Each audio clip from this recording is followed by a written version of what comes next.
What's happening? Welcome to On the One. I'm your host, Cory Wong. Today we're doing a production breakdown of my brand new tune, Burning. It's a tune that I released as a collaborative effort with the Metropole Orchestra, Metropole Orkest, conducted by Jules Buckley, arranged by Jochen Neufer, written by myself and my friend Marty Fisher. Today, I got the score with me. I got the Pro Tools session up. I'm going to give you a breakdown of how I mixed this tune, how we went about arranging it, and just break down some of my process. I'll dive in a little bit deeper on that, but if you're not familiar with the song, here's a little taste.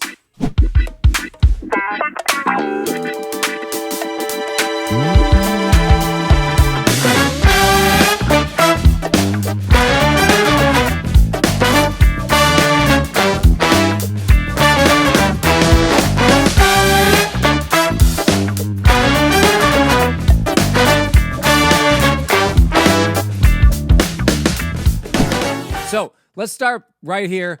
Let's go into the Pro Tools session. I always start click up top. I got my drums here. And then I go into some percussion stuff here. Bass track. Guitar tracks. Some synth and keyboard tracks. Some synth and guitar that are the melody. So these function differently than the rest of the keys, which is why I have them set differently.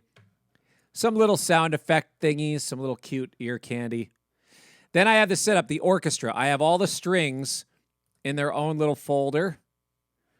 I have the woodwinds in their own thing, the harp, and then the rest of the horn section, the brass and saxes. All right, so when I was tracking this song, I was writing it with my friend Marty Fisher. We actually recorded a rhythm section only version of this in Berlin a few years ago. And it just never ended up working out to be a thing, and we were going back and forth on it, and ended up retracking some of the stuff. You can see on this session, I went pretty light as far as plugins go. Like, there was a lot of plugins you can see here, but I didn't go too hard on the plugins. Mostly EQs, compressors, and I let a lot of the knobs do the work. And let's not forget, I did a lot of engineering on the front end. Okay, my friend John Fields, incredible engineer. We did this stuff at his place. You do enough front end work, you don't have to work as hard in the mixing. This is Petar Janic on the drums here.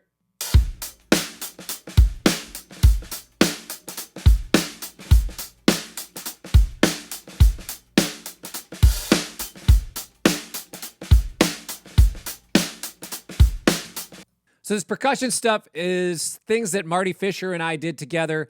Most of it recorded in Berlin while we're at this little session hanging.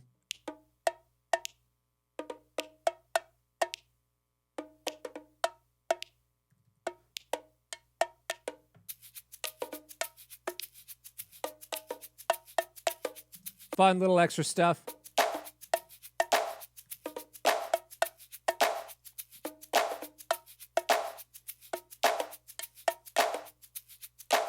Got that in excess vibe with a little less top end with that snare. Just adding some extra layers so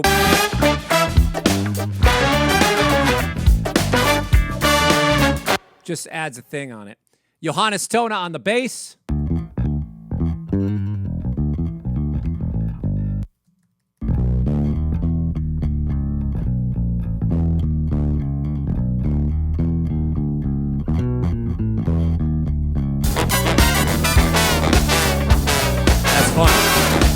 That's fun. My guitar parts, I did a few different things. Marty actually played one of the guitar tracks. And what I did with this is I just doubled the track. One of them I put through a wah pedal and one of them's just dry.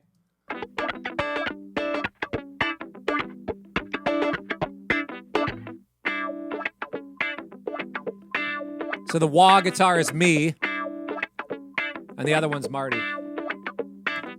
And then we had some other synth stuff. Marty played the synths. Kevin Gastongue played the whirly. Oh,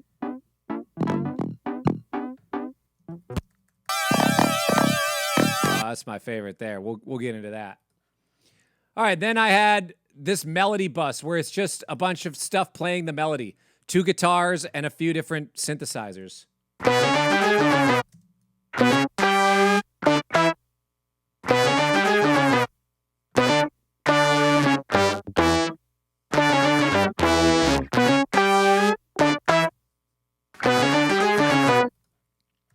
All right, some ear candy in here, just some kind of effects and vibe, you know. 1, 2, 3, ow! It's Marty bringing the hype, you know. Marty's got to bring the hype. All right, then I have the string section. Okay, so the string section, 4 violin 1s, 4 violin 2s, 3 violas, 4 cellos, 3 double basses. All of them close mic'd and some room mics. I was listening to a bunch of recordings of orchestras, even Metropole Orkest, along with rhythm sections and stuff, and it felt like everything was still too distant. It like didn't have that Jamiroquai thing where it's all right here, and it didn't have that kind of chic thing. I don't know how to describe it, but what I wanted to do is record all the rhythm section on its own. So we did that first, and then we had specific days for the sections. So we had one rehearsal day with the orchestra where everybody was there and we ran it all so everybody could hear and feel how all the parts work together. And then we made some tweaks. Oh, this should blah, blah, blah, blah, blah. Made some last minute tweaks to the arrangements. And then it was one day recording the brass section. Next day was woodwinds with the harp. Next day was strings. And then the next day was orchestral percussion. And then I had a couple days to kind of go through and just, if we needed to bring anybody back in for something, we could do that. Yeah, it was great. Metropole Orkest has a wonderful facility in the Netherlands. Incredible studio that is just stacked with all the gear you could ever want and great staff and engineers. It's honestly insane. It's one of the greatest operations I've ever worked in. So I wanted to do that so I could get that upfront sound. And what it allowed me to do is not have to use a ton of plugins. You can see here, really all I did for the strings, where are they? This session is so much stuff going on. I did some EQing. I took out some low end on the violins and the violas, but everything else I kind of left because the way that we engineered it on the way in. Tom, the engineer for Metropole Orchestra, Tom and Dirk, these cats are so good at what they do. It just sounded great on the way in. I didn't really need to do much. I put all of it in a group together. I put a little bit of EQ on the group. I put a Soothe plugin on it to kind of even out the top end, a little bit of compression. I have it all going to a effects bus where I have some verb, and then in the end, it goes through another compressor. Let's isolate the strings.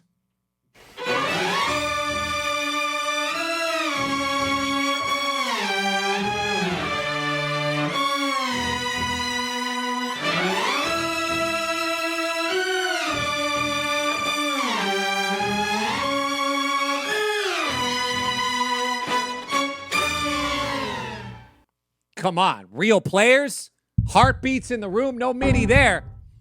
You see, I did a lot of what looks like editing, but really it's just I'm taking out the silence in between spots that they're playing, because sometimes like people making page turns or like fiddling with their instruments between little hits. It's like, come on, just be quiet. That's all right. They performed well. They needed to get their little tingies out in between. Fine. Woodwinds on this one, not a big role. They play a huge role in other songs. The woodwinds on this arrangement just aren't. Just to give a little the Austin Powers vibe.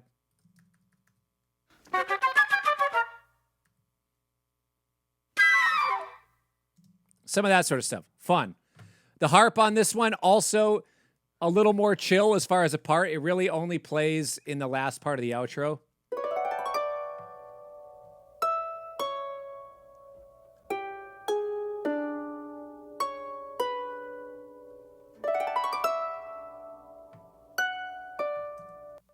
Super fun to have that in there.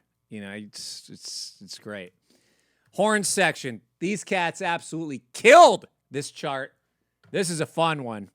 We'll get into it more later, but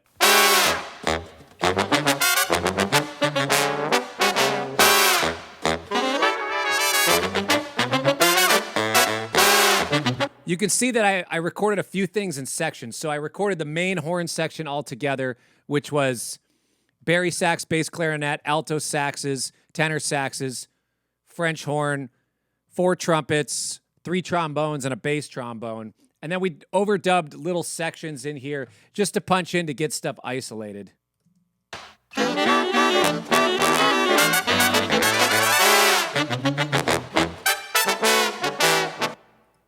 We'll get into it. That's what we got for the instruments. Okay, so this song, form-wise, it originally started as rhythm section plus these synths playing this melody.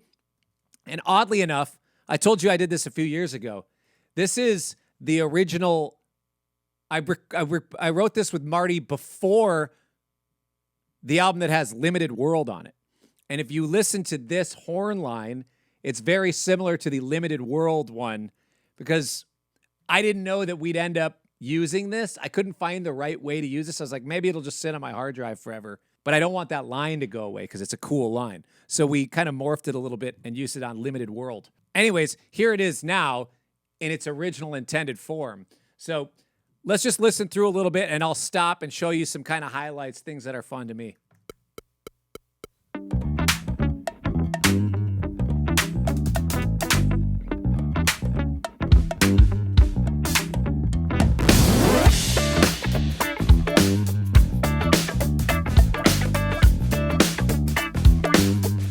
I'll solo the melody.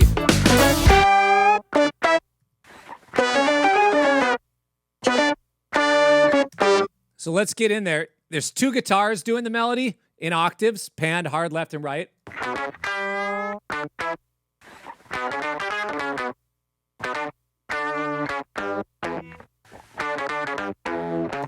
And the idea was to have it not really be perfect, to have it kind of be this slinky, raw, sort of blood, sugar, sex, magic era for Shanti vibe.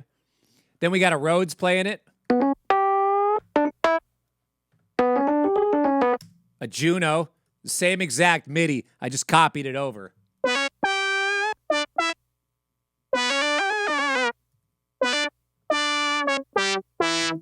And then this plugin called, actually, I don't even remember what plugin it is. This one I recorded it in different. Actually, Marty recorded this one in.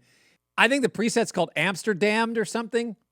I don't know. I don't remember what plugin it is. Maybe Zebra Synth?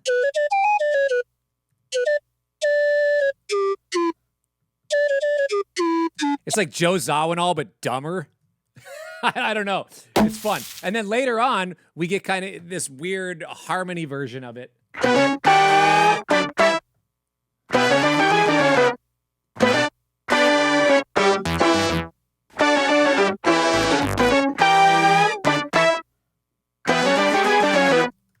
And my thought was that I would have the brass section and the horn section do a similar thing. So the function of the horn section is very similar to the synths on this one until it gets to the outro.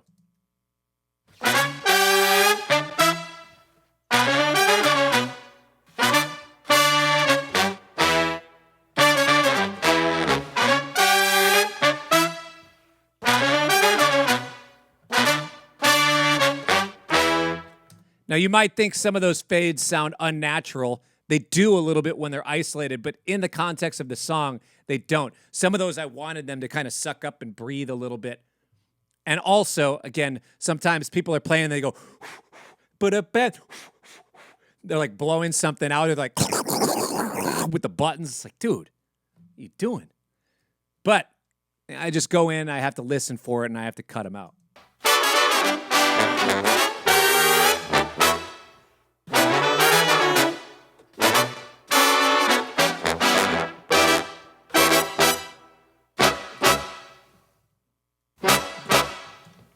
Love that half diminished chord. All right, that's cool. That's fun. But really, where it gets exciting for the horns is this outro. This outro is so dope. I'm going to play the whole thing, isolated just the horns so you can hear it. It is so much fun. And this is, so Jochen and I, the arranger and I, we were trying to figure out what to do with it. And I was just like, you know what? I'm trying to go full on horn heads. So I could just get Michael Nelson to do it. Michael was busy working on a couple other charts that we were doing. I was like, what if I just like, you know, like give AI prompt, but me make this a Hornheads outro. So I was listening to a bunch of the stuff that I've done with Michael, and I was writing down a bunch of ideas. Jochen had a bunch of ideas. I had to let my man Jochen cook. He killed this arrangement. I mean, I gave him some lines here and there. I gave him some direction and some references. He came at me with something. I was like, oh yeah, a little more chromaticism here. Maybe a little more of a Hornhead style thing here. Ooh, let's do a double section here. Get rid of some stabs. add some extra stuff here. Let's make it feel more like a stair step rather than a climb. And he just knew exactly what to do. I gotta give props. This cat just absolutely killed this horn arrangement. He's very dope, and this is what we got.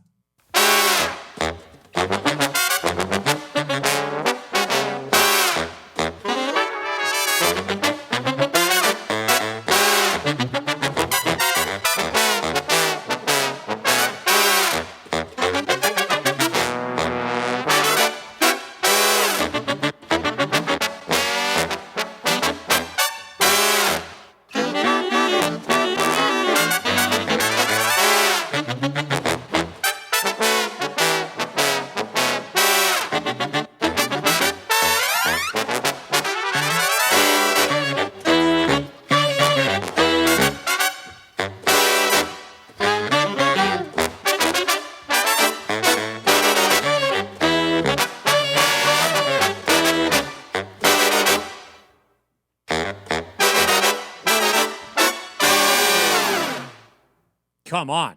That's fun. And in the context.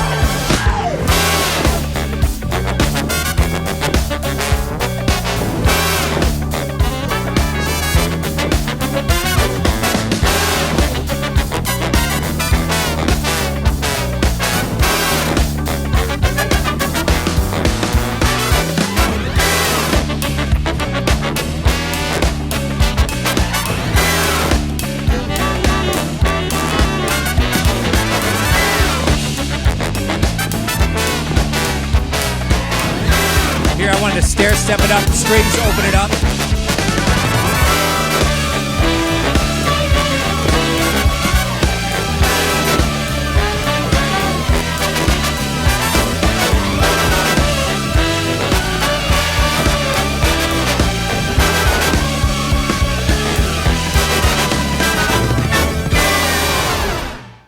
So the secret to the horn heads thing, well, there's a lot of them, but one of the large concepts is that there's multiple sections weaving in together and then separating, weaving together, separate, and then breaking off into kind of each of them having their own signature iconic thing if it were just them, but in a way that works together, which is very hard to do.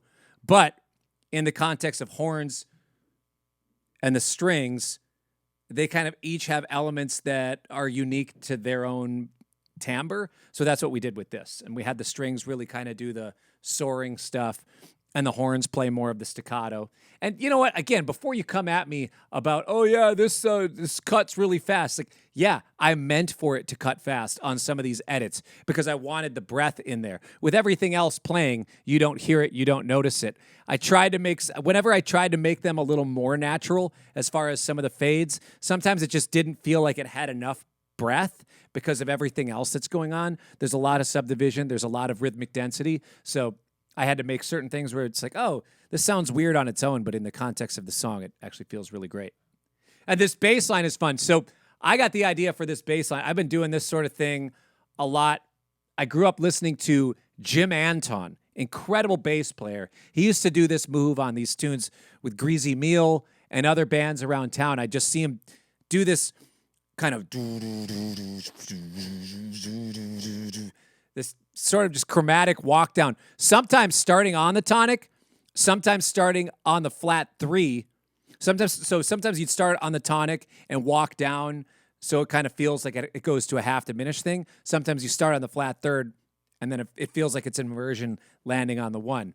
I do the same move in my tune Design. That's kind of like the whole rhythm section groove, but it feels very different than the way this was. So I had Johannes do that on this, and it's just got a...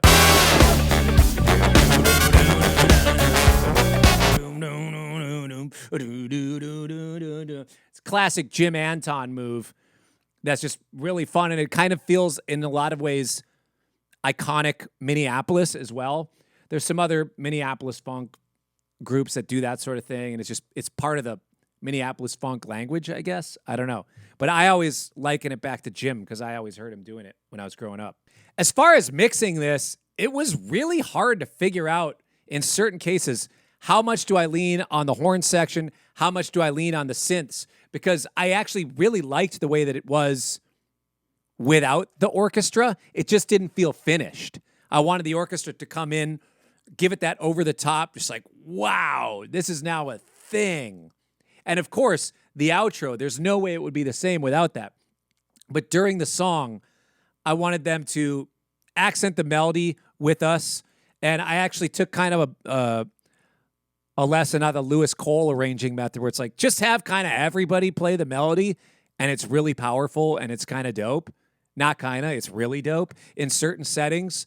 And sometimes when we're arranging and that sort of thing, we want to do so much stuff and have so many different voices, but a lot of times it's just cooler to have it unison or in octaves, whatever plays the easiest on the instrument and feels most powerful. So that's kind of what we did here.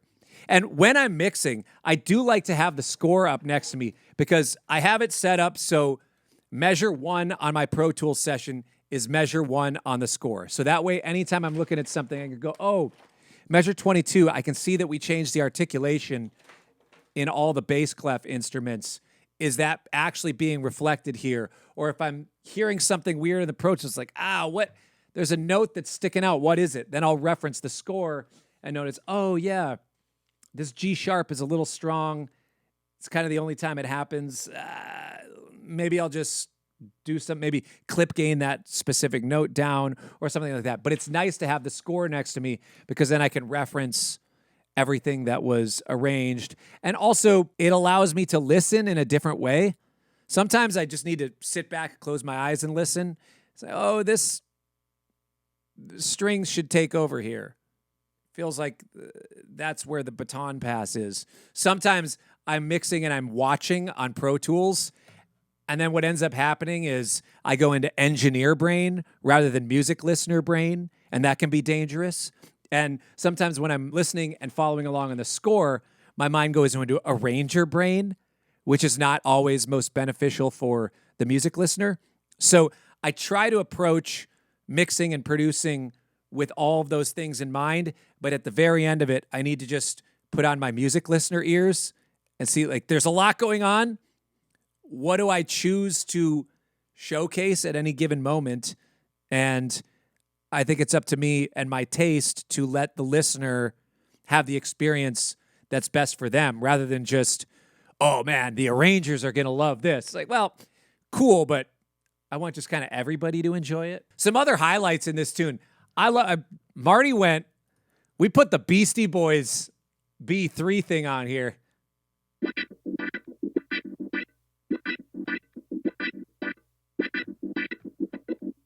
It's the only time that happens in the tune, but there's just some of these fun little moments that we wanted to create in the song that felt unique, and that's one of them.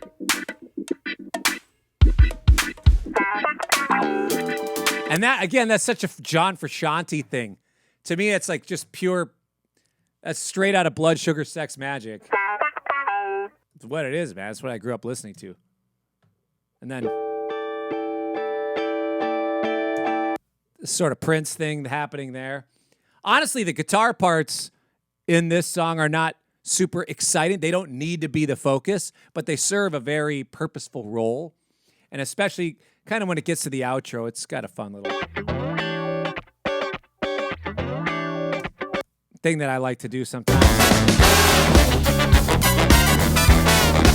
But it just doesn't, when there's that much going on, the guitar doesn't need to take up a lot of space. So again, whenever I'm playing guitar on songs like this that are mine, like, oh, if my name is on it, do I need to be way out front? Do I need to be ripping? It's like, I got the guitar melodies that are in there. I've got this rhythm stuff, but the song isn't about the guitar. So yes, I'm going to have great guitar in the song, but to me, at the end of the day, as a writer, producer, putting this together for my album, it doesn't need to be guitar guy song or whatever. Some people are like, oh, why don't you just be more guitar-y in what you do? I'm like, is this not? I don't know. I don't know what version of that you want, but I think at the end of the day, I needed to make decisions on my guitar parts for what is most appropriate for this tune. And this felt right. Didn't feel like it needed to be too loud, just right in the cut. Honestly, maybe a couple dB louder than a non-guitar player would have mixed this, but my name is on the record, so Sue me. And at the end of the day, you can see the whole session doesn't have a ton of plugins. There's not a lot going on. EQ, compression, some saturation here and there, but a lot of it is bus mixing. So the strings all go to a string bus. The woodwinds all go to a woodwind bus. The saxes, trumpets, and trombones, those three each have their own bus, and then those go into a brass bus. And there's just a little bit of processing on each of those to kind of tame them and bring them in together and glue them together. And then my master bus kind of does a lot of work as well, where it just kind of glues things together. I use a trim plugin just as a default. In case everything coming in is way too hot, I'll just pull it back. So in this case, I pulled things back a couple dB. I have a tone control to brighten it up a little bit. I have a little bit of EQ going on to kind of heighten the lows and highs. Wolf comp, I like this punch and crunch. I'm always fighting John Fields on this because he's like, you don't need it. You don't need it. It just adds stuff. Like, yeah, but I just like how it feels when it's on. CLA mix down just to add a little glue here and there. A tape plug-in. Limiter. More compression. And just like this, some of this limiting stuff that I take off when I send it to mastering. But all those little things, just minor things, give it the glue that kind of puts it together and brings it up front. Because in my music, I like it up front. But again, a lot of what I relied on for this song is doing the engineering up front, getting the levels and panning in a place that felt right, and then use EQ and compression to kind of clean and tighten things up. Boom. It was done. Thanks for hanging with me. I've got a whole series of videos like this called On The One, where I break down a bunch of my productions. I have more that I'm going to be doing of the songs off of my album with Metropole Orkest. I hope you enjoyed it. I really enjoy doing this because I like showing people my process. Hopefully it's something that you can watch and then take bits that might help you, or maybe you're just entertained by seeing what we do. That's fine too. Thanks for hanging. We'll see you next time. Peace.